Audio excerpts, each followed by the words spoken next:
Hola, muy buenas a todos. Bueno, quería hacer un vídeo sobre la escucha activa que tantas veces os pedimos en los talleres que se hagan cuando trabajamos con un compañero.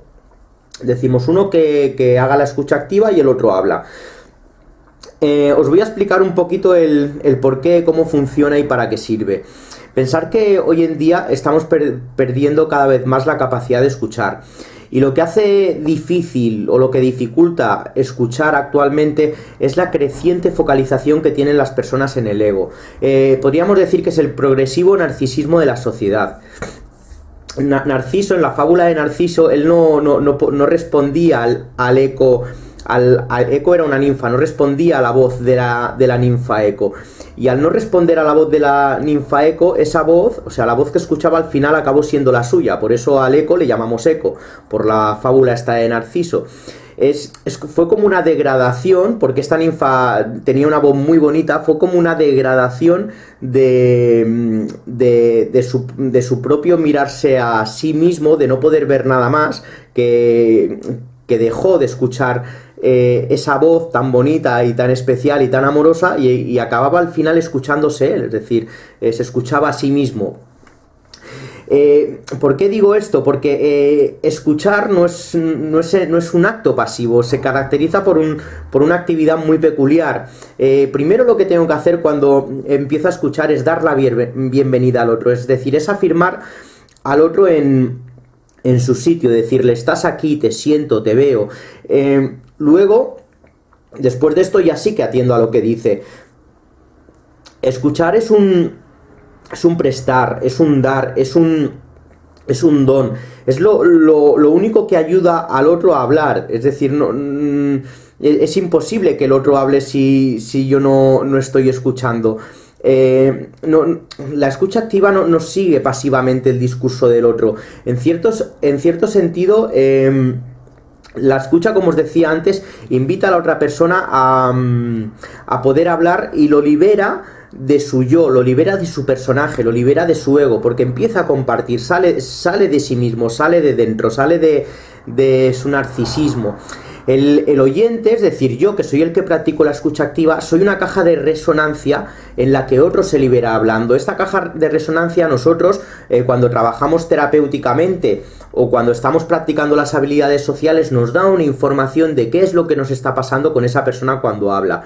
Así que podríamos decir que quizás, no quizás, seguro, practicar la escucha activa es muy importante porque tiene un efecto sanador, sobre todo para la persona que habla, y sanador para mí porque también yo estoy saliendo de mi yo, estoy saliendo de mi ego y estoy poniendo la atención en la otra persona. Así que os invito a que trabajéis la escucha activa en todos los momentos de vuestra vida.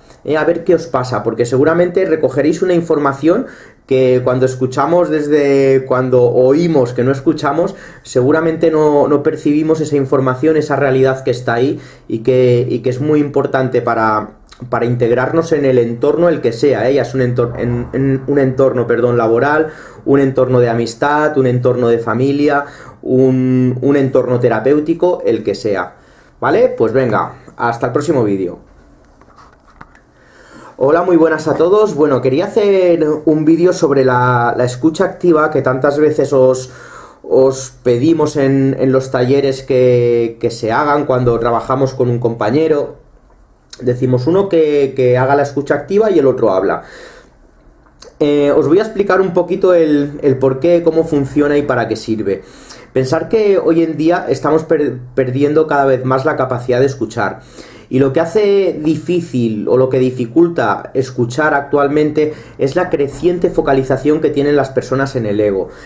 Podríamos decir que es el progresivo narcisismo de la sociedad. Narciso, en la fábula de Narciso, él no respondía al Eco. Eco era una ninfa, no respondía a la voz de la ninfa Eco. Y al no responder a la voz de la ninfa Eco, esa voz, o sea, la voz que escuchaba al final acabó siendo la suya. Por eso al Eco le llamamos Eco, por la fábula esta de Narciso. Fue como una degradación, porque esta ninfa tenía una voz muy bonita, fue como una degradación de su propio mirarse a sí mismo, de no poder ver nada más, que dejó de escuchar esa voz tan bonita y tan especial y tan amorosa, y acababa al final escuchándose él, es decir, se escuchaba a sí mismo. ¿Por qué digo esto? Porque escuchar no es un acto pasivo, se caracteriza por una actividad muy peculiar. Primero lo que tengo que hacer cuando empiezo a escuchar es dar la bienvenida al otro, es decir, es afirmar al otro en su sitio, decirle: estás aquí, te siento, te veo. Luego, después de esto, ya sí que atiendo a lo que dice. Escuchar es un prestar, es un dar, es un don, es lo único que ayuda al otro a hablar, es decir, es imposible que el otro hable si yo no estoy escuchando. La escucha activa no sigue pasivamente el discurso del otro. En cierto sentido, la escucha, como os decía antes, invita a la otra persona a poder hablar y lo libera de su yo, lo libera de su personaje, lo libera de su ego, porque empieza a compartir, sale de sí mismo, sale de dentro, sale de su narcisismo. El oyente, es decir, yo, que soy el que practico la escucha activa, soy una caja de resonancia en la que otro se libera hablando. Esta caja de resonancia, nosotros, cuando trabajamos terapéuticamente o cuando estamos practicando las habilidades sociales, nos da una información de qué es lo que nos está pasando con esa persona cuando habla. Así que podríamos decir que quizás, no quizás, seguro, practicar la escucha activa es muy importante porque tiene un efecto sanador, sobre todo para la persona que habla, y sanador para mí porque también yo estoy saliendo de mi yo, estoy saliendo de mi ego y estoy poniendo la atención en la otra persona. Así que os invito a que trabajéis la escucha activa en todos los momentos de vuestra vida. A ver qué os pasa, porque seguramente recogeréis una información que cuando oímos que no escuchamos, seguramente no percibimos esa información, esa realidad que está ahí y que es muy importante para integrarnos en el entorno, el que sea, ya es un entorno laboral, un entorno de amistad, un entorno de familia, un entorno terapéutico, el que sea. ¿Vale? Pues venga, hasta el próximo vídeo.